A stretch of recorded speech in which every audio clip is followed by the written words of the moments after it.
Bom dia, professor Dirne. Vou fazer a primeira pergunta. A gente está fazendo um trabalho sobre a usina de hidrelétrica de Belo Monte.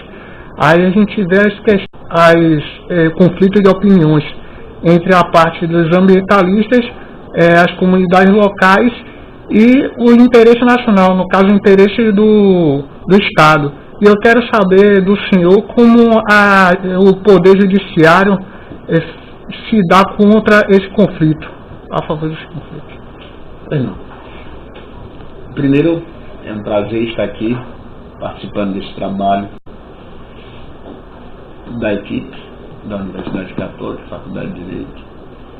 E a opinião que eu tenho a respeito disso é exatamente o seguinte: o Poder Judiciário tem a grande missão de assegurar a efetividade do discurso constitucional. Logo, o que é fundamental para a gente firmar um entendimento acerca dessa questão é tentar saber e desvelar qual é a previsão constitucional em torno desse problema. A Constituição, ela é caracterizada essencialmente por sua natureza plural.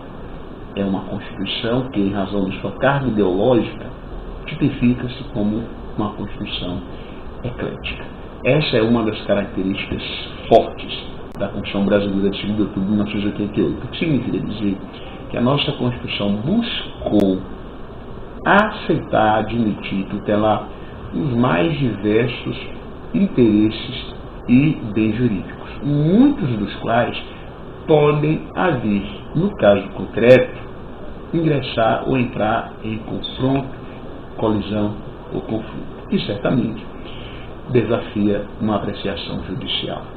No caso da usina Belo Monte, o que nós temos? Nós temos interesses funcionalmente tutelados em colisão.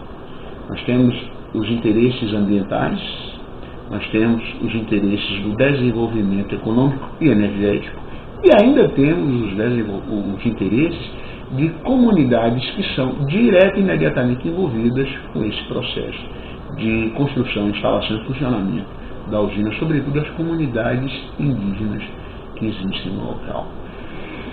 Há, portanto, uma múltipla colisão que desafia uma análise, um ajustamento e uma intervenção judicial.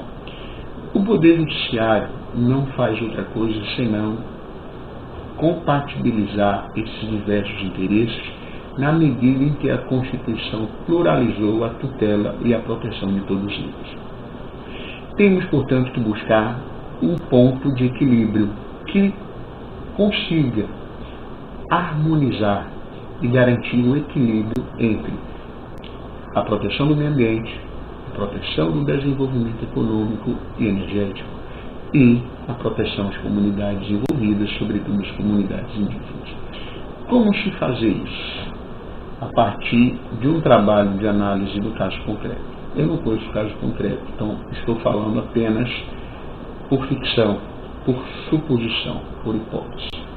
Esse caso concreto vai exatamente definir o equacionamento dessa questão, buscando o Poder Judiciário garantir uma sustentabilidade ambiental, cultural, com o desenvolvimento necessário que se busca com a construção, a instalação daquela usina. Como isso pode operar na prática? Na prática, apenas a partir de suposições, o que nós podemos dizer é o seguinte: existe algum questionamento por parte dos ambientalistas na construção e instalação dessa usina?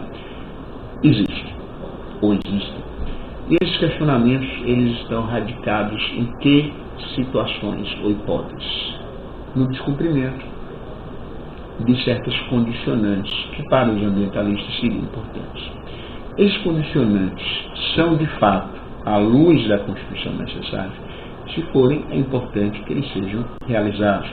Como, por exemplo, está faltando algum estudo complementar na análise do impacto ambiental que essa construção e instalação irá causar?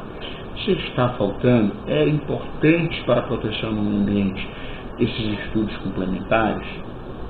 É um questionamento que deve ser analisado, porque se constatar por uma perícia rigorosamente técnica a necessidade de estudos complementares para visar a conciliação entre a construção da usina e a proteção dos recursos naturais, é necessário que esses estudos complementares sejam feitos.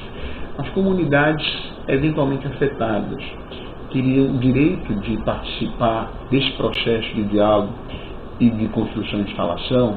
Bom, tratando-se da comunidade indígena, se tratar de área tradicionalmente ocupada por essas comunidades, a Constituição afirma que o usufruto dos bens e dos recursos na natureza é atribuída a essas comunidades. De que forma? Elas puderam participar do proveito, inclusive econômico, dessa construção.